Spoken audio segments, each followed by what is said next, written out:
And yes మరిక dacoit సినిమాని మ్యూజికల్గా ఇంత అద్భుతంగా మన ముందుకు తీసుకొచ్చినటువంటి భీమ్స్ సిసిలేరియో గారికి ఇప్పుడు సాదరంగా వేదికపైకి ఆహ్వానం పలికేద్దాము.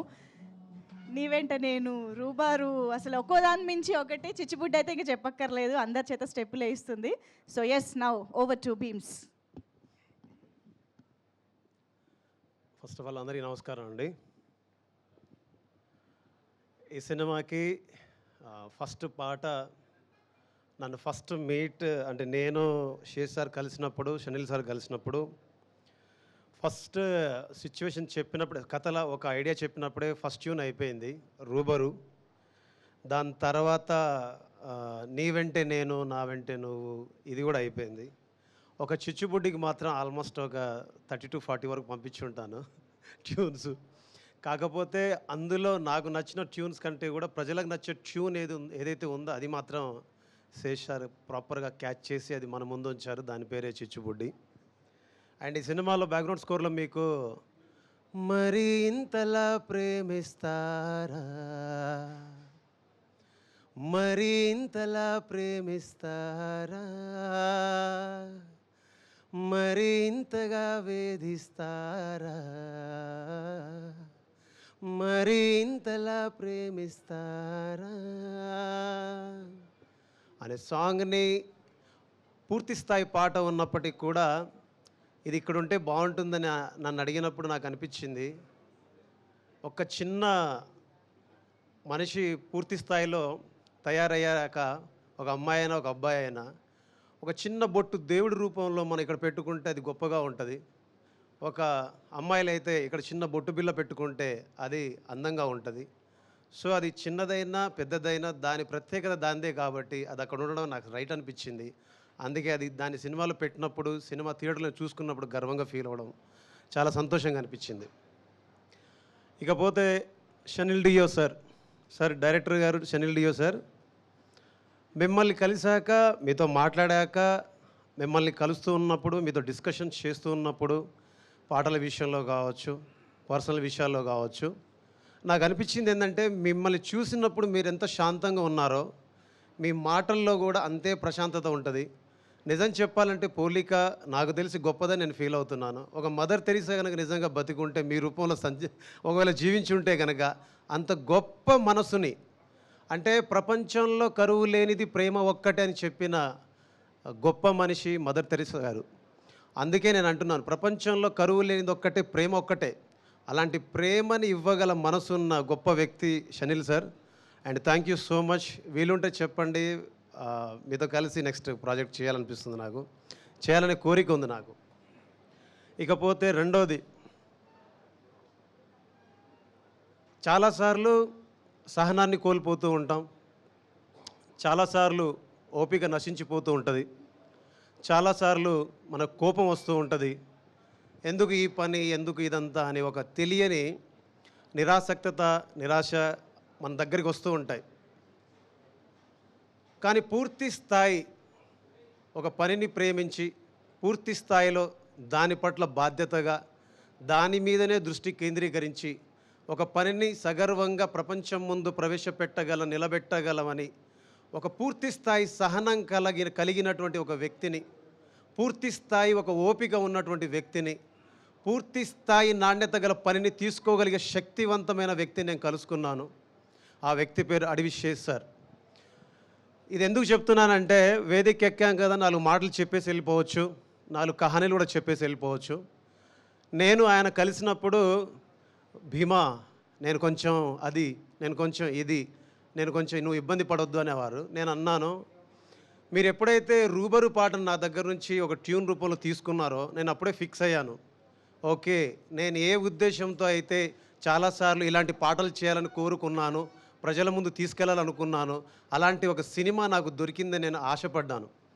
అప్పుడు ఏమనిపించిందంటే నేను సార్తో ఒక మాట అన్నాను, సార్ నేను యాజ్ ఎ మ్యూజిక్ డైరెక్టర్గా మీతో నేను కలిసి పనిచేయట్లేదు, నేను యాజ్ ఎ భీమాగా మీ దగ్గర కలిసి పని నేర్చుకుంటున్నాను. అది నాకు చెప్పడానికి ఈ పూట కూడా నేను గర్వంగా ఫీల్ అవుతున్నాను. బికాస్ ఒక కొత్త తరహా ఆలోచనని ప్రపంచం ముందు తీసుకెళ్లాలంటే కొత్త తరహా మనస్తత్వం కలిగిన వ్యక్తులతో సహవాసం చేస్తేనే సాధ్యమవుతుంది. అందుకే ఇప్పటిదాకా మన తెలుగు పరిశ్రమలో చాలా చూసాం మనం, బట్ ఇప్పటిదాకా అపజయం ఎరుగని ఒక హీరోని మన అడవిశేష్ సార్ రూపంలో చూస్తున్నాం. అపజయం అంటూ ఎరుగని ఒక వ్యక్తిత్వాన్ని ఆయన రూపంలో మనం చూస్తూ ఉన్నాం. అందుకే ఈరోజు మీ అందరితో కలిసి మళ్ళీ మళ్ళీ నిన్నే చూడాలని అంటున్నది మనసే, కాసేపు నువ్వు నేను కలిసే క్షణంలో లోకమంతా తెలిసే, నువ్వే నాకు దాదాపుగా అయిపోయావే అలవాటుగా, ఎంత ఎంత నేనాపినా నా ప్రాణమే ఆగనంటోందిగా,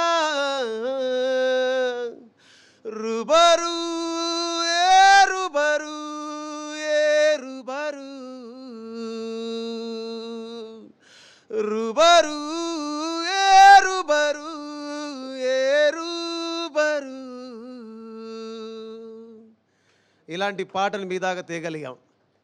దీని తర్వాత నాకు ఎస్పెషల్లీ ఈరోజు ఇక్కడ మాట్లాడడానికి ఇంకో కారణం ఏంటంటే, ఎవరిని చూసి ఇన్స్పైర్ అయ్యి ఎవరి దగ్గరికి వెళ్ళి అయినా సరే ఎవరి దగ్గరికి వెళ్ళి పాట రాస్తే నా జీవితంలో ఒక గొప్ప విషయంగా భావిస్తాను, గొప్ప మనిషిగా మారగలను, గొప్ప పేరు సంపాదించగలను అని నేను ఫీల్ అయ్యి ఒక 25 ఏళ్ల క్రితం ప్రయాణం మొదలుపెట్టిన నా ప్రయాణంలో నాకు ఇప్పుడు ఈ సినిమాకి సంబంధించి నా జన్మ ధన్యమైపోయింది. ఏంటంటే రూబరు పాట విని వాకింగ్లో కలిసిన Mani Sharma sir, legendary Mani Sharma sir, అబ్బాయి ఏంటి పాట ఏంటిది ఏంటిది అన్నారు. ఏమైంది సార్ అన్నాను. చాలా బాగా పాడావయ్యా అన్నారు. ఏం పాట పాడాను సార్ అంటే, అదే రూబరు రూబరు అని అన్నారు. సార్ చెప్పండి నచ్చిందా మీకంటే? నిజంగానే నచ్చింది, చాలా చాలా బాగా పాడావు. బాగా పాడటం కంటే కూడా నాకు నువ్వు పాడిన తర్వాత గుర్తొచ్చిన విషయం ఏంటంటే, దివంగతులైనటువంటి కేకే గారు నాకు గుర్తొచ్చారు. అంత గొప్పగా పాడావయ్యా నువ్వు ఈ పాట నీ వాయిస్కి బాగా సూట్ అయిందని చెప్పారు. కేకే గారితో నా వాయిస్ని పోల్చడం అనేది ఒక గొప్ప విషయం అయితే, ఇంతకుముందు నువ్వు ఏదైనా పాటలు పాడావా అని అడిగారు. ఇంతకుముందు నేను ఎన్నో పాటలు పాడాను, అన్ని బ్లాక్ బస్టర్స్. నేను పాడిన ఎవ్రీ సాంగ్ బ్లాక్ బస్టరే, హ్యూజ్ బ్లాక్ బస్టర్స్ అనమాట. కానీ నన్ను ప్రత్యేకంగా ఈ పాట పేరు చెప్పి ఈ పాట చాలా బాగా పాడావని చెప్పారు. మణిశర్మ సార్, మీకు నా పాదాభివందనం. అయితే దీని క్రెడిట్ మొత్తం నేను షనిల్ డియో సార్కి, శేషు సార్కి అండ్ సుప్రియ మేడంకే ఇస్తాను. ఈ పాట పాడాక యూట్యూబ్లో 4-5 కామెంట్లు పెట్టారు, ప్రతిసారి వీడు ఎందుకు పాడతాడరా అని ఏదో తిట్టారు నన్ను. వీడి వాయిస్ వినలేకపోతున్నారా బాబు, వీడి ఎంట్రీ ఏంది ప్రతిసారి, వీడి సినిమాలో అబ్బో ఏంద్రా ఈ టార్చర్, మాకు ఏంది టాక్సీ కానీ కొందరు పెట్టారు. వాడని అమ్మ బడవ నేను పాడనని చెప్తూనే ఉన్నా కదరా. నేను శేష్ సార్కి చెప్పాను, ఈయన వినలేదు, ఇప్పుడు ఏం చేయాలి? సుప్రియ మేడంకి చెప్పాను, వినలేదు. మేడం దగ్గర ఒకరోజు వెళ్ళా, మేడం కింద ఇష్టానికి తిట్టేస్తున్నారు, నాకు నా పాటలు పాడాలని లేదు, మీరేమో నా వాయిస్ కావాలన్నారు, ఎట్లా అంటే ఒకరోజు ప్రెస్ మీట్ అయిపోయిన తర్వాత నేను ఎప్పుడైతే శేష్ సార్తో కలిసి పాట పాడానో, పాట పాడిన తర్వాత నాతోటి ఒక అన్ప్లగ్డ్ వర్షన్ చేయించారనమాట. అది చేయించిన తర్వాత నుంచి మళ్ళీ వాళ్ళే పెట్టారు, ఏఆర్ రెహమాన్ వాయిస్లా ఉంది, కేకే వాయిస్లా ఉంది అని అందరూ పొగడ్డం మొదలుపెట్టారు. ఈరోజు ఐఎమ్ వెరీ ప్రౌడ్. జంజీ జనరేషన్కి చాలా దూరంగా ఉన్న నేను చాలా దగ్గరికి రీచ్ అయిపోయాను ఈ పాటల ద్వారా, ఈ సినిమా ద్వారా, because of Seshu sir, Shanil sir, Supriya madam. And ఈ సినిమాలో లాస్ట్కి నాకు ఇంతకుముందు నేను ఈ పాటను ఎక్కడ పర్ఫామ్ చేయలేదు బేసిక్గా, బట్ నాకేంటంటే చాలా ఇష్టమైన పాట.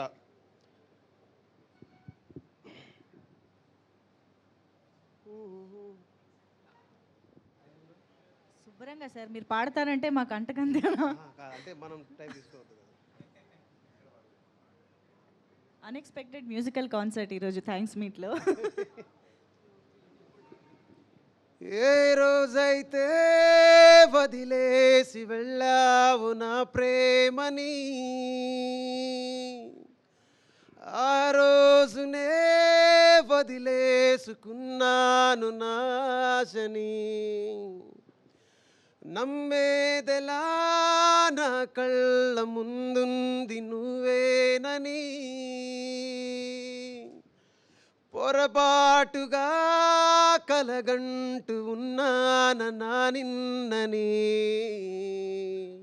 నువ్వే నన్ను కాదన్నాక ఏమైపోతానో అనుకుంటూ ఉన్నా, కలిసిన బంధం తెగిపోయాక ఎవరికి ఎవరంటే కడ వరకు తెలుసా, తెలిసేనా తెలిపేనా కలిసేనా కలిపేనా ఈసారైనా, కలిసుంటేనే ప్రేమంటారా,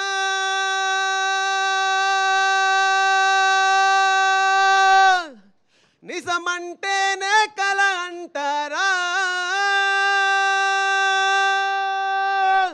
నీ వెంట నేను నా వెంట నువ్వు, మన వెంట ప్రేమ అలలాంటిదేనా, నాతోటి నువ్వు నీతోటి నేను, మనకున్న ప్రేమ అనుకున్నదేనా. ఈ పాటలు రాసిన భాస్కర్ భట్ల సార్. సార్ ఒకసారి రండి. నేను సార్ కలిసి రాసిన చేసిన సినిమాలలో నువ్వు నవ్వుకుంటూ వెళ్ళిపోమాకే ఎంత పెద్ద హిట్టో మీకు తెలుసు. గోదావరి గట్టు మీద రామచిలకవే ఎంత పెద్ద హిట్టో తెలుసు. ఒక మీసాల పిల్ల.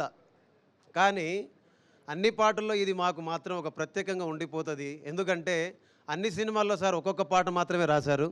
బట్ ఈసారి మాత్రం ఈ సినిమాలో పూర్తి స్థాయి పాటలు రాసే అవకాశం కలిగింది. అవకాశం ఆయనకు దొరికింది, ఆ అవకాశం నాకు దొరికింది.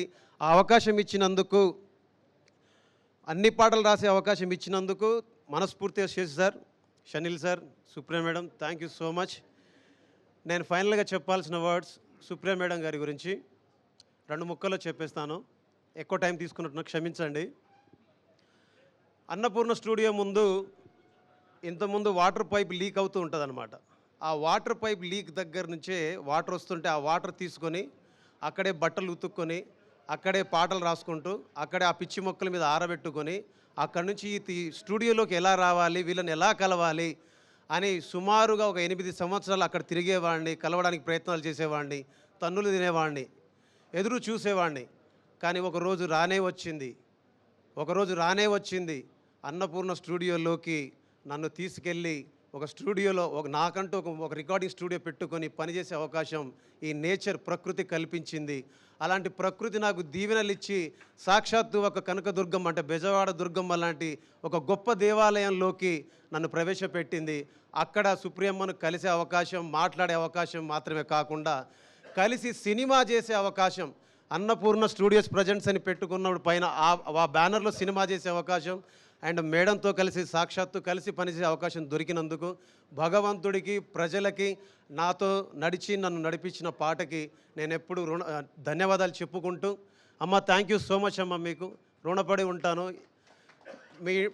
మీ స్టూడియోలో అంటే నేను అడుగుపెట్టిన దగ్గర నుంచి అమ్మ ధమాకా బ్లాక్ బస్టర్, బలగం block buster, mad block buster, mad 2 block buster, Tillu square block buster, సంక్రాంతికి వస్తున్నాం block buster, Shankara Varaprasad block buster, now my dacoit Adivi Sesh sir dacoit also block buster. Thank you so much, thank you so much, love you all. Superb, Beams garu. Beautiful words, beautiful journey, and of course, beautiful music. Thank you so much, and once again, congratulating Beams garu.